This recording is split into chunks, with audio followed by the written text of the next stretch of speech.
Bonjour les amis de l'écologie humaine, on vous espère dans la joie. Que diriez-vous de découvrir aujourd'hui une initiative touchante et toute tendre? Il s'agit de l'association Marraine et vous, et c'est Hélène Despeigne, l'une des deux cofondatrices, que nous accueillons aujourd'hui pour en parler. Vous allez voir, c'est de la bombe.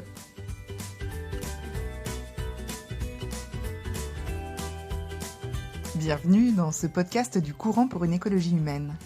Vous trouverez ici des initiatives et des réflexions qui visent à construire un monde plus bienveillant et solidaire. Alors si vous êtes prêts, allons puiser l'inspiration pour construire le monde de demain grâce à l'interviewé du jour.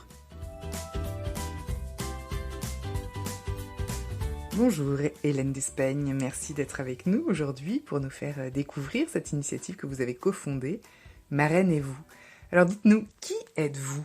Je suis retraitée et j'ai fait toute ma carrière à la Croix-Rouge, au centre maternel, un centre qui accueille des mères, soit enceintes, soit avec des enfants de moins de 3 ans, en difficultés diverses. Donc pendant 40 ans, j'ai approché ces jeunes femmes. Et comment avez-vous eu l'idée de fonder Marraine et vous ? Nous avons fondé Marraine et vous en avril 2013.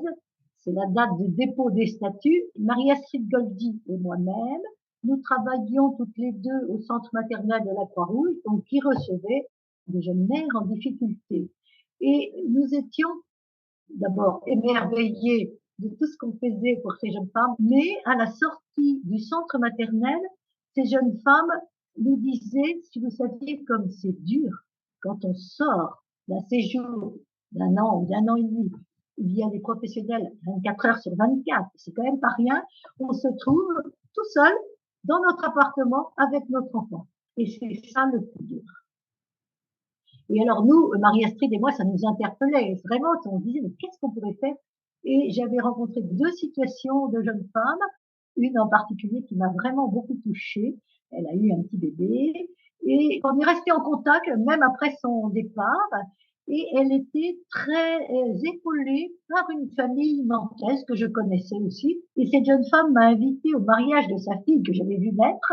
Et au dîner, elle a fait un discours racontant avec une grande simplicité, je dirais une humilité, son histoire et combien la présence de cette famille nantaise l'avait soutenue pour avancer et puis faire un parcours remarquable après. Quand elle avait raconté son histoire, c'était vraiment resté dans le fond de mon cœur en me disant c'est quand même génial. Marie-Astrid, elle de son côté, avait épaulé une jeune mère isolée. Et donc on s'est dit, pourquoi on ne dupliquerait pas ce modèle, hein? Là, on débutait l'aventure. Donc, on s'est dit, il ne faut pas qu'on soit tout seul.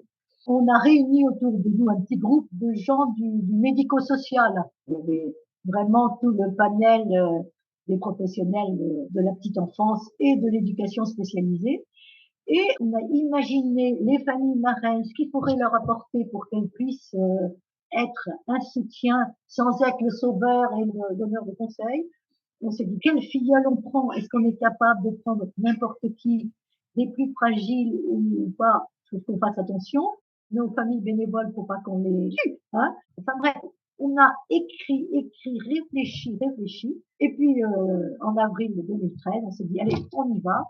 Je crois que le lendemain du dépôt, par un concours de circonstances extraordinaires, on a eu notre première demande. Et depuis, l'aventure continue. Alors c'est quoi exactement Marraine et vous ? Quel est son objectif ? Nous souhaitons rompre l'isolement de ces mères isolées.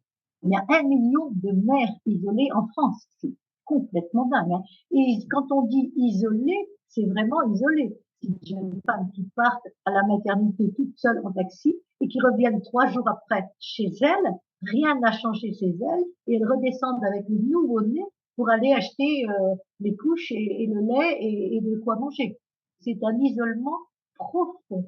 Et l'isolement, on sait que l'isolement entraîne un repli sur soi, une perte de confiance, alors qu'au fond de chaque mer, il y a des pépites. Donc, il faut redonner du soleil à tout ça. Notre action, c'est 3 choses. Le parrainage avec la famille, le soutien de l'équipe, et puis les moments conviviaux où on rassemble les mères, on les appelle les filleules, autour d'un café, autour des grands événements comme Noël, la fête des mères. Et ça, ce sont des moments extrêmement appréciés par ma fille. Pouvez-vous nous dire sur quel territoire agit Marraine et vous? Marraine et vous a été créée à Nantes, donc je rappelle en 2013.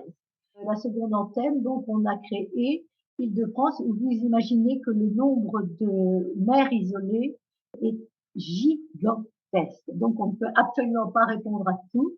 On a créé Lyon et puis Toulon. Voilà, donc on est un peu dans toute la France et on souhaite se développer dans les années à venir. Qui sont les filleuls de Marraine et vous? Quels sont leurs profils?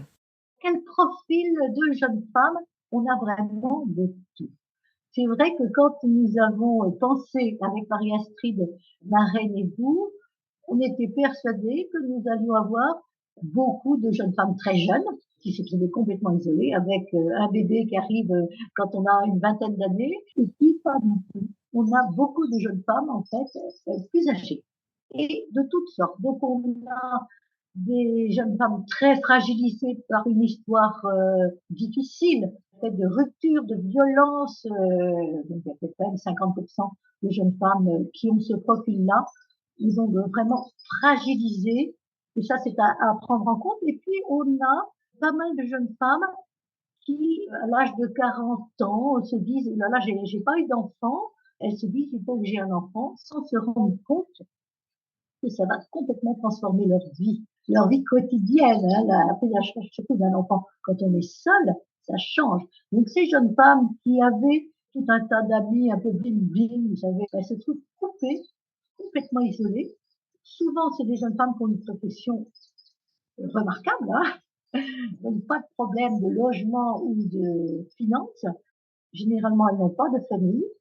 Et donc, elles font appel à Marraine et vous et sont très, très, très heureuses de retrouver du contact avec leur famille marraine. Et là, je pourrais vous préciser quelque chose dans notre association, c'est le choix de la famille marraine pour la filleule. On y fait extrêmement attention et je pense que ça fait partie un peu du secret de la réussite, on va dire, de notre association. Alors, on rencontre chaque famille marraine, on la rencontre à 2 personnes, hein. Toujours, bon, c'est une bénévole ou la responsable d'antenne et une psychologue. On a des grilles, hein, on a des grilles, un questionnaire. Au cours de la conversation, on essaie de balayer pour connaître finement la famille. Même chose pour la filleule. On rencontre la filleule, on lui demande ses souhaits. Alors c'est très amusant parce qu'il y a des filleuls qui disent moi je voudrais quelqu'un de mon âge, d'autres qui disent moi je préférerais l'âge de ma mère, l'âge de ma grand-mère. On écoute tout, on écoute tout et on essaie d'y répondre. Hein. C'est extrêmement important. Et les filleuls le disent souvent, c'est vraiment génial le choix de votre famille marraine. Ça correspond à ce qu'on souhaitait. Donc ça, on y travaille très finement, je dirais. C'est un travail d'orfèvre. Et donc, qui sont les familles aussi marraines de votre association? Alors, on demande des familles avec la présence d'un homme, une femme et un homme, qui ont eu une expérience dans l'éducation d'enfants. Évidemment, c'est madame qui est la marraine qui est le plus en proximité de la filleule, mais souvent au bout de quelques mois, quelques années, je n'ai pas précisé, mais les parrainages sont de longue durée. Pour les familles, c'est un engagement très long, hein, mais passionnant, une aventure que personne ne regrette dans les familles marraines. La famille peut encore avoir des enfants à charge. Si ce sont des grands-parents, tous les enfants peuvent être partis, ils ont des petits-enfants. Chaque parrainage est unique. Et ça, c'est extraordinaire à regarder. Quand on contemple tous nos parrainages, on est ébloui. Petite précision pour les familles marraines, avant qu'elles se lancent dans cette grande aventure, on leur demande de suivre une formation à l'écoute et elles nous disent toujours et heureusement que vous faites ça, ça nous sert même au quotidien, même avec nos enfants, notre mari, ça nous sert. Et ça, on y tient beaucoup, c'est une formation à l'écoute qui a été faite pour Marraine et vous, donc avec tout un tas d'exercices de mise en situation, et on travaille l'attitude. Et les jeunes femmes elles-mêmes le disent, mais c'est génial parce que cette formation, en fait, permet aux familles marraines de n'être pas là, elles ne sont pas là comme des sauveurs ou des conseillers. Et pour les petites jeunes femmes, c'est hyper important d'avoir la personne à son égal. Hein. À quoi s'engage-t-on quand on devient famille d'accueil, marraine et vous? Alors, la famille marraine, donc dans la durée, elle s'engage à rencontrer 1 à 2 fois par mois sa filleule et le reste du temps, un petit SMS ou un téléphone, sachant que la filleule sait que si elle a un problème, elle peut faire appel quand elle veut à la famille marraine. Et ça, les filleuls disent, rien que de savoir ça, c'est comme on souffle, c'est extraordinaire, hein, c'est quand même très peu de choses. Hein. Et puis, donc, alors, chaque famille marraine, comme je vous le disais, fait son truc un peu à sa sauce. Donc, il y en a qui, très vite, vont inviter la filleule, par exemple, le dimanche à déjeuner, ou alors un après-midi de balade en famille, ou alors quelque chose avec la marraine seule. C'est extrêmement variable. Donc, nous, la famille s'engage à 1 à 2 fois par mois. Une rencontre solide, quoi, qui n'est pas entre deux portes. Quelque chose de très important, chaque parrainage est suivi. Il y a une référente. La famille marraine peut joindre la référente à tout moment s'il y a une difficulté quelconque. La filleule, exactement la même chose. Et ça, les familles marraines et les filleuls sont très heureuses de ce soutien. C'est vrai que les jeunes femmes ont forcément des fragilités comme nous tous, on a tous des fragilités et il peut y avoir des difficultés même de compréhension, d'entente et donc l'association est toujours là, même au bout de 4-5 ans, hein, pour soutenir, pour soutenir. Qu'est-ce que cet accompagnement apporte aux filleuls de marraine et vous? La principale chose, c'est que la jeune femme reprend confiance en elle. Ça, c'est extraordinaire. C'est extraordinaire parce que cette reprise de confiance, ça veut dire qu'elle va être apaisée et elle va pouvoir oser l'avenir avec son enfant. Elle se dit, allez, il faut que je fasse une formation, il faut que je travaille. On voit des jeunes femmes qui étaient repliées sur elles, se redresser. On en voit certaines refaire un petit peu de maquillage. Là, on se dit, c'est merveilleux. On avance. Et puis, on voit des enfants. Ça, c'est des institutrices qui nous ont dit, l'enfant est apaisé depuis que sa mère va régulièrement chez la famille marraine. Et on voit comme le lien de confiance, mais même nous, on voit bien, hein, quand on est avec des bons amis, c'est vrai, on a envie de s'épanouir. Hein, c'est pareil. C'est ça l'extraordinaire de Marraine et vous, à partir de choses toutes simples, de rencontres, de sourires, d'écoute. Hein, c'est le jaillissement de la vie, on va dire. Aujourd'hui, combien y a-t-il de salariés qui travaillent au sein de Marraine et vous? Nous sommes 6 à travailler, salariés. Donc, il y a une coordinatrice, une chargée de mécénat, et puis il y a 4 responsables d'antenne pour les 4 antennes. Tout autour de chaque responsable d'antenne, il y a une équipe de bénévoles. Ça, c'est hyper important parce que la responsable d'antenne ne pourrait pas faire tout le travail de prospection, de rencontre des familles, de rencontre des filleuls, de suivi, des animations, des événements. Alors, autour, ils sont 6, 7, 8 bénévoles avec des qualités différentes. Donc, il y aura 1 ou 2 psychologues, puis qui est communicante à fond, une qui est à l'écoute. Enfin, bref, il y a des équipes formidables, hein, formidables. Hélène Despeigne, est-ce que vous avez un dernier message pour les personnes qui nous écoutent aujourd'hui? Dernier message. Eh bien oui, je pourrais parler de l'isolement.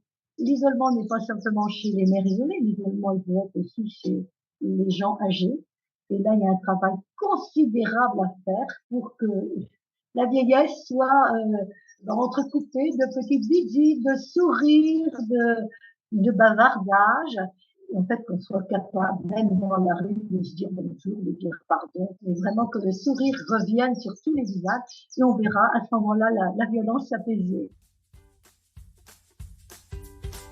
Merci Hélène Despeigne pour ce beau témoignage. Bravo pour la mise en place de cette très belle initiative Marraine et vous.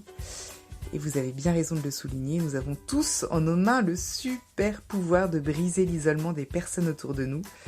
Donc à nous de l'utiliser sans modération.